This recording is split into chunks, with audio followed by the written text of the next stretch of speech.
Charlotte de David Fuenquinos a reçu 2 prix littéraires en 2014, le prix Renaudot et le prix Goncourt des lycéens. C'est donc pas une nouveauté. Il ressort cette année pour Noël en version illustrée, donc avec les toiles de Charlotte Salomon. En fait, à la suite de la parution de son roman, David Fuenquinos a eu beaucoup de demandes de la part des lecteurs qui avaient besoin en fait, d'avoir une image associée à l'histoire de cette jeune juive. Donc un petit rappel sur l'histoire de Charlotte. Donc Charlotte Salomon faisait partie des sphères intellectuelles de Berlin au moment de la Seconde Guerre mondiale. À l'arrivée des nazis, elle fuit vers la France. Pendant cette période, elle va rencontrer l'amour de sa vie. Et alors qu'elle est installée dans le sud, elle répond à la demande des Allemands de se faire répertorier pour tous les juifs. Et c'est comme ça qu'elle se retrouve en camp d'extermination. Donc, se sentant menacée, elle a donc confié toutes ses œuvres à un médecin et c'est donc grâce à lui qu'on peut avoir aujourd'hui une version illustrée du roman de David Fuenquinos. Aujourd'hui, je vous présente Cité Babel, le grand livre des religions, qui est un documentaire jeunesse de Pascal Hedelin et Gaël Duhazet. Alors, c'est un documentaire un peu particulier qui est découpé en quatre parties et en fait, tout se décline dans le livre. Donc en fait on va suivre les 3 grandes religions monothéistes. Donc au départ on va voir ici l'islam, le judaïsme, le catholicisme ici. Et en bas on va avoir une personne athée et donc comment vivre dans cet immeuble là. Donc en fait le documentaire est décliné sur les 3 étages de l'immeuble, comment cohabitent ces familles. Et quelles sont les différentes fêtes religieuses, quelles sont les différentes coutumes, les habitudes religieuses de chacun et chacune et comment tout le monde arrive à vivre ensemble dans cet immeuble. Et donc la famille du bas, là, qui est la commerçante, elle voit un peu passer toutes ces religions-là et toutes ces personnes qui sont aussi qui voient aussi des personnes polythéistes. Enfin voilà, c'est un peu le maillon et le point central de l'immeuble sur les 3 religions qu'on voit là. Ce qui est vraiment très intéressant dans ce documentaire, c'est qu'on suit vraiment toutes ces familles-là tout au long de l'année et tous les liens qu'ils peuvent avoir entre ces 3 familles-là. Et voilà, et cette présentation-là en spirale des 3 étages, c'est une façon très iconoclaste, on va dire, enfin très particulière de présenter ça à l'enfant.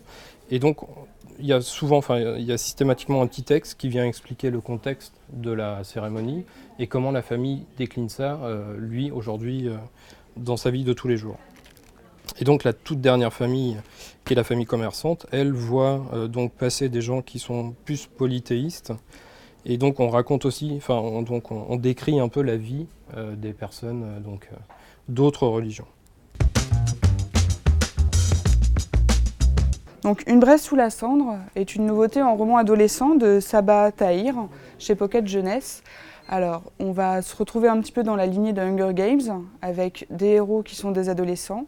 On est dans un monde qui ressemble légèrement au nôtre, mais qui a été modifié, ou dont les règles ont été modifiées en tout cas. Il y a des castes dominantes, des élites, des castes plutôt guerrières, des gens qui sont réduits en esclavage. Voilà, ça c'est un peu le cadre de cette histoire. Et on va suivre 2 personnages. Un jeune garçon qui est destiné, qui a une grande destinée, visiblement, une destinée plutôt guerrière. Pour avoir une vision un peu manichéenne, il est dans la caste des méchants. Mais c'est un personnage bien plus complexe que, voilà. Donc, je ne peux pas trop vous en dire, mais en tout cas, c'est pas si manichéen que ça.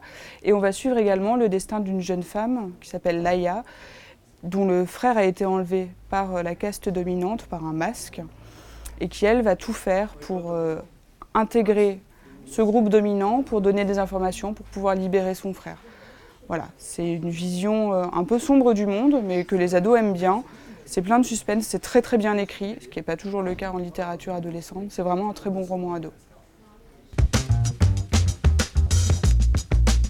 Je vous présente l'Atlas de la planète positive. Donc c'est un recensement, pas exhaustif, mais au moins de toutes les initiatives qui sont mises en place pour combattre un peu notre croissance folle, que ce soit en termes démographiques, écologiques, économiques.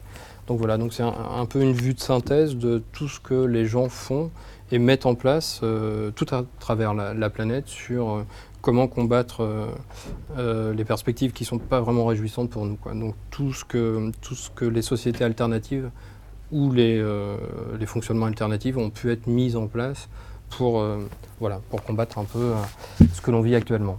Donc on voit systématiquement, en fait, il y a 10 thématiques qui sont déclinées dans le livre. Ça va de l'écologie à l'économie circulaire, à la politique, à l'éducation.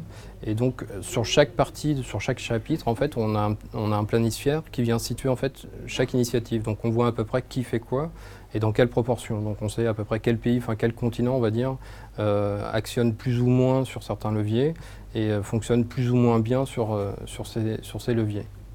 Tout au long du livre, on vient étayer donc ces fameuses initiatives-là citoyennes par des exemples bien concrets. Par exemple, un Indien qui a mis en place un réfrigérateur naturel avec des jarres, un autre au Kenya qui a mis des panneaux solaires pour justement distribuer de l'électricité. Enfin voilà, toutes ces initiatives que la société peut mettre en place pour justement améliorer un peu notre quotidien et surtout améliorer le futur, quoi. Et donc se pose vraiment la question de la perspective et de qu'est-ce qu'on peut mettre en place pour voir un peu plus loin et pour répondre à la problématique qui nous est posée là actuellement concernant tous les soucis qu'on a en termes d'écologie ou d'économie.